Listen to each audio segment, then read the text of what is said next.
Kakek tua ini bernama Han Pilju atau biasa dipanggil Freddy. Dulu waktu masih muda, kakek Freddy adalah tentara yang ikut berperang melawan para penjajah di Korea Selatan. Meski sekarang usianya sudah sangat tua, tapi kakek masih aktif bekerja sebagai pelayan restoran. Hari ini adalah hari terakhir kakek Freddy bekerja. Dia memutuskan pensiun karena belum lama ini dia divonis dokter menderita tumor otak dan mulai pikun. Di restoran, kakek punya teman dekat bernama Park In Gyu. Karena kemana-mana selalu bareng, mereka berdua sering dijuluki Freddy dan Jason. Walaupun usia beda jauh, tapi mereka sangat akrab, bahkan sampai punya salam rahasia sendiri. Malam itu saat sedang bekerja, kakek Freddy melihat ada pelanggan memarahi Jason. Kakek tahu pelanggan itu sengaja marah-marah, cuma biar bisa makan gratis saja. Karena kesal, sepulang kerja, kakek pun membalas kelakuan tuh bocah. Di kamar mandi, waktu si pelanggan masuk, kakek Freddy sengaja meninggalkan dompetnya. Setelah umpan diambil, kakek langsung menghampiri pelanggan itu dan menuduhnya mencuri. Kakek mengancam kalau tuh bocah nggak mau ngasih duit, maka dia akan melaporkan ke polisi. Setelah dapat uang, kakek pun memberikan uangnya pada Jason. Tak lama kemudian, kakek Freddy dapat telepon dari rumah sakit. Di telepon itu, dokter mengabarkan kalau istri kakek yang selama ini koma baru aja meninggal dunia. Keesokan harinya, di pemakaman sang istri, dokter kenalan kakek Freddy datang. Dokter bertanya, apa setelah ini kakek Freddy masih mau melanjutkan rencana yang telah dia buat puluhan tahun lalu? Mendengar pertanyaan barusan, kakek mengangguk. Dia menjawab rencana itu harus segera diselesaikan sebelum penyakitnya semakin bertambah parah. Malam hari, kakek Freddy masuk ke gudang rahasia di rumahnya. Di sana terlihat ada banyak gambar dan foto-foto 4 petinggi Korea Selatan. Ternyata rencana yang dibilang dokternya tadi adalah rencana balas dendam. Kakek lalu mulai membuat rekaman video untuk dokumentasi balas dendamnya. Di hadapan kamera, kakek cerita, dulu Tiongkok dan Jepang pernah menjajah Korea. Berbeda dengan Tiongkok yang menjajah dengan cara adil, Jepang justru menggunakan cara licik dengan menghasut para warga Korea agar mau ikut berperang bersama tentara Jepang untuk mengusir Tiongkok. Setelah Tiongkok pergi, barulah Jepang mulai menguasai Korea. Ketika ayah kakek Freddy ingin mengusir Jepang, dia malah difitnah dan dibunuh teman sesama tentara Korea sendiri yang membelot ke Jepang. Tak hanya sang ayah, adik kakek Freddy juga dijadikan budak kerja rodi sampai tewas. Belum berhenti sampai di situ, kakak perempuan kakek Freddy juga dipaksa jadi wanita penghibur para tentara Jepang hingga dia depresi parah dan meninggal. Setelah puluhan tahun menyelidiki, kakek Freddy akhirnya berhasil menemukan siapa aja 5 orang yang terlibat dalam kematian keluarganya. Ia bahkan sampai mentato nama 5 orang tersebut agar bisa selalu ingat rencana balas dendamnya. Dan mulai besok saat matahari terbit, kakek bersumpah akan membunuh 5 orang itu. Esok hari, kakek Freddy meminta Jason mengantarkannya ke rumah sakit di kota Gangnam. Sesampainya di rumah sakit, kakek meminta Jason menunggu di mobil, sementara dia akan masuk ke dalam. Karena mengira kakek cuma ingin berobat biasa aja, Jason yang polos pun menurut. Padahal sebenarnya rumah sakit itu adalah rumah sakit tempat si pemfitnah ayahnya dirawat. Sebagai mantan tentara, kakek Freddy tak bergerak sembarangan. Sebelum ke sana, dia telah menganalisa di mana aja tempat-tempat yang tak terlihat kamera CCTV. Kakek lalu menunggu sampai ruangan si target kosong. Tapi karena terlalu lama menunggu, kakek ketiduran. Malamnya waktu rumah sakit sepi, kakek baru bangun. Tak lama kemudian Jason datang. Melihat Jason, kakek buru-buru menyuruhnya pergi sebelum terlihat CCTV. Setelah Jason pergi, kakek Freddy pun memulai rencananya.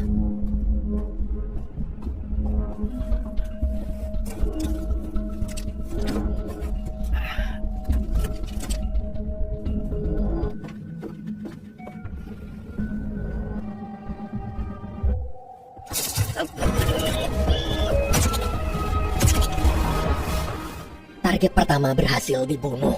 Kini tersisa 4 target lagi. Besok paginya, waktu sedang main game, Jason dapat kabar dari temannya kalau semalam ada pembunuhan di rumah sakit kota Gangnam. Teman Jason lalu mengirimkan rekaman CCTV rumah sakit yang merekam orang mencurigakan. Ketika Jason melihat rekamannya, dia kaget karena orang yang terekam CCTV itu adalah dirinya sendiri. Tak lama kemudian, kakek Freddy mengirim pesan minta ditemanin lagi. Malamnya, waktu mereka bertemu, Jason cerita tentang rekaman CCTV rumah sakit kemarin malam. Tapi kakek tak menanggapi serius dan hanya menyuruh Jason fokus mengikuti mobil di depan mereka. Ternyata dalam mobil itu ada target kedua. Sesampainya di dekat rumah target, kakek keluar mobil lalu menyuruh Jason menunggu sebentar.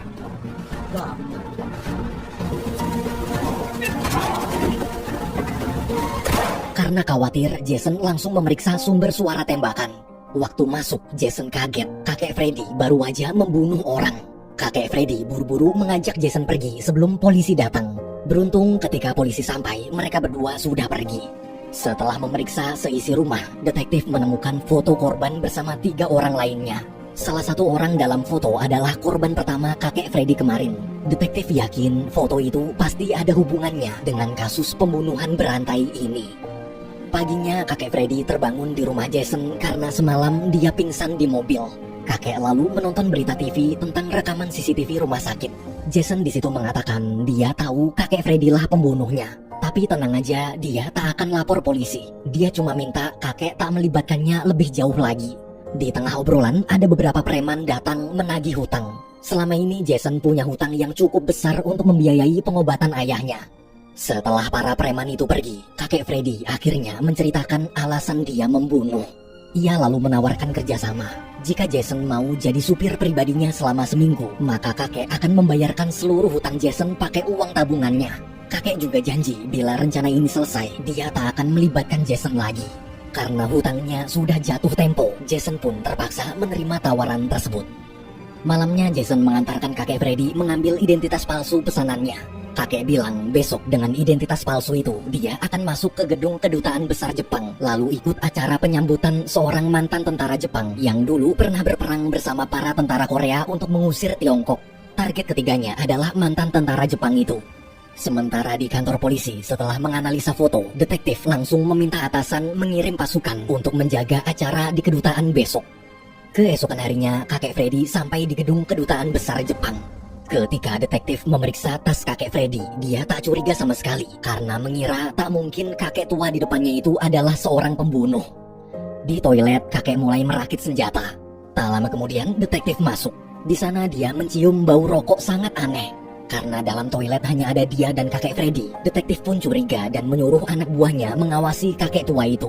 Ternyata dugaannya benar. Di tengah acara, kakek menyalakan gas air mata. Dengan sigap, detektif langsung membawa si mantan tentara Jepang pergi. Tapi kakek berhasil menyusul. Sambil menodongkan pistol, dia menyandra si mantan tentara itu. Kakek Freddy lalu menyuruh si mantan tentara menghubungi target keempat, yaitu Menteri Pertahanan Korea Selatan bernama Kim. Di telepon tanpa basa-basi, kakek Freddy berkata, sebentar lagi dia akan membunuh Kim. Setelah mematikan telepon, kakek Freddy pun mencari tempat yang tepat untuk membunuh target ketiganya.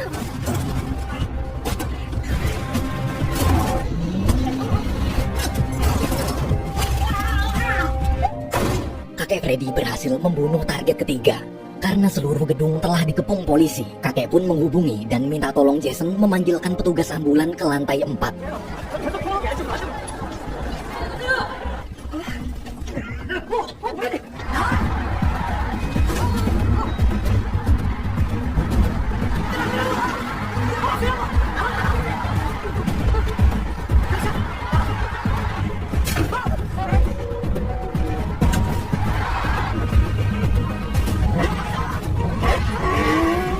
Mereka berdua berhasil lolos. Tapi tiba-tiba kakek Freddy muntah darah hingga pingsan.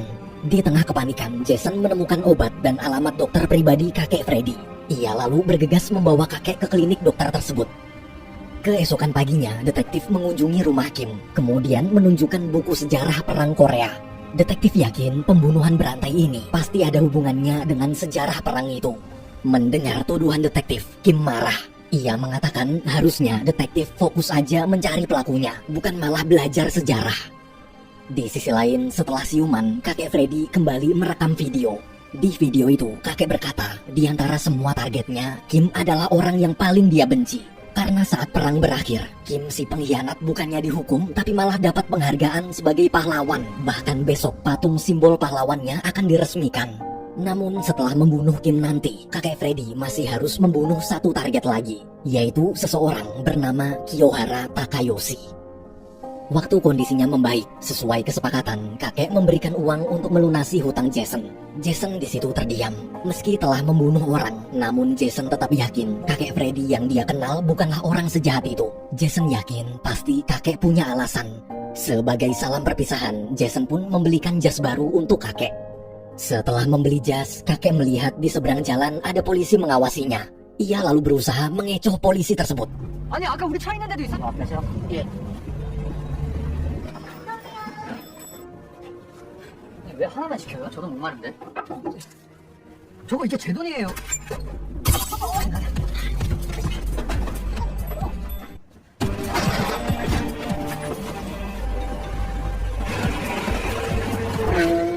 아이씨.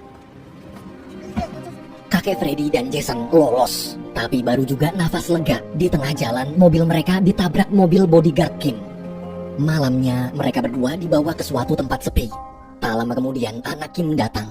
Dia bisa tahu kakek Freddy pelakunya karena dia juga ikut mengamankan mantan tentara Jepang bersama detektif kemarin. Bodyguard lalu memberikan rekaman yang tadi pagi kakek buat. Sambil marah-marah, anak Kim pun memusnahkan rekaman itu di hadapan kakek. Jason di situ terus menangis meminta ampun. Saat bodyguard Kim ingin menembak, Jason berbohong bilang kalau rekaman cerita kebusukan Kim itu sebenarnya ada 2. Sebelum diculik ke sini, dia telah memberikan satu rekaman lainnya pada temannya. Jason kemudian mengajak salah satu bodyguard Kim pergi ke tempat para preman penagih hutang. Di sana, Jason bicara seolah-olah dia meminta salinan rekaman. Tapi karena cara ngomong Jason songong, dia malah digebugin.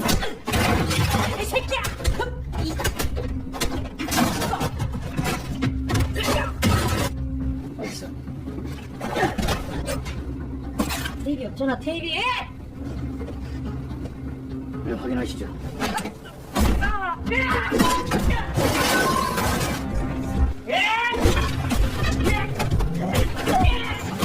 Sementara di tempat lain, ketika bodyguard Kim ingin menembak kakek Freddy, ternyata kakek diam-diam telah melepaskan ikatannya, lalu melawan balik dan berhasil melumpuhkan bodyguard Kim. Ia pun bergegas menyusul Jason. Alhamdulillahnya, kakek Freddy datang tepat waktu dan langsung menyelamatkan Jason. Di momen itu, kakek minta maaf karena telah membawa Jason terlibat dalam masalahnya. Kakek janji setelah ini dia akan menghilang dan Jason bisa hidup tenang.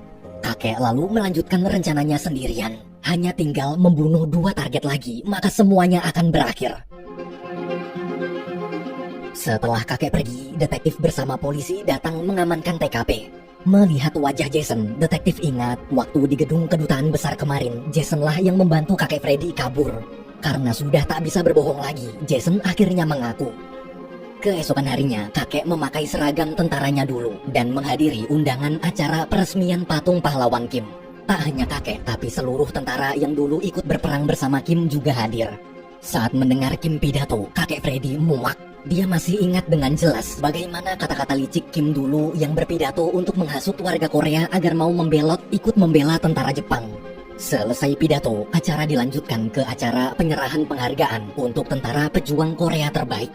Saat si pembawa acara membacakan nama tentara terbaik, nama Han Pil-ju atau kakek Freddy lah yang terpilih. Karena tak tahu apa-apa dan sudah lupa, dengan santainya Kim memberikan medali penghargaan pada kakek Freddy. Ketika semua orang bertepuk tangan, kakek Freddy tiba-tiba menodongkan pistol ke arah Kim.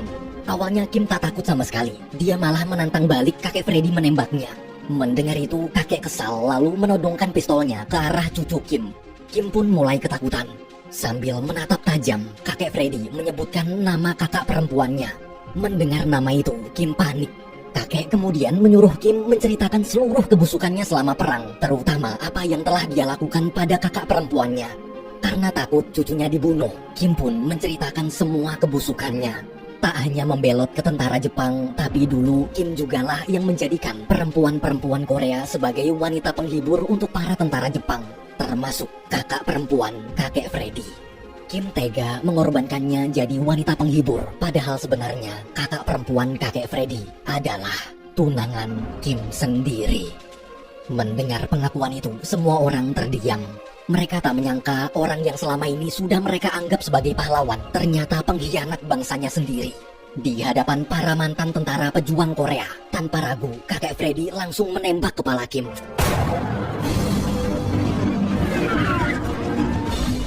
Di tempat lain, setelah menceritakan semuanya pada detektif, Jason bilang jika Kim sudah dibunuh, kakek Freddy masih punya satu target lagi, yaitu orang Jepang bernama Kiyohara Takayoshi. Detektif di situ bingung siapa lagi targetnya. Bukannya di foto yang dia temukan cuma ada 4 orang aja.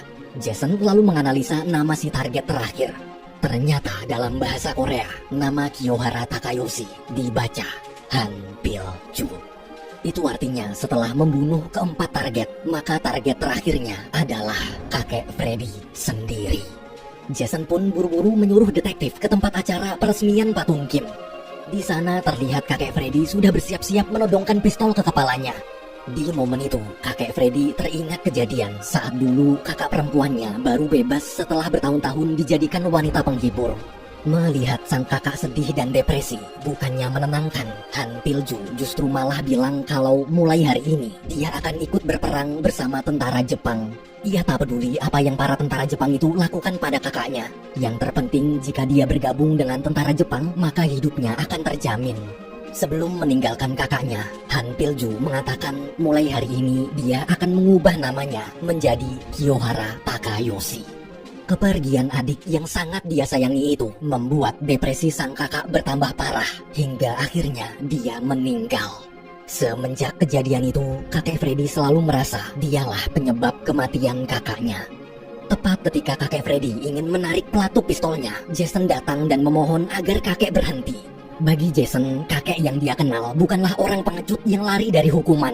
Seberat apapun dosa di masa lalu yang kakek tanggung sekarang, kakek harus tetap hidup dan berani berdiri menghadapi pengadilan, bukan malah jadi pengecut lari seperti keempat targetnya.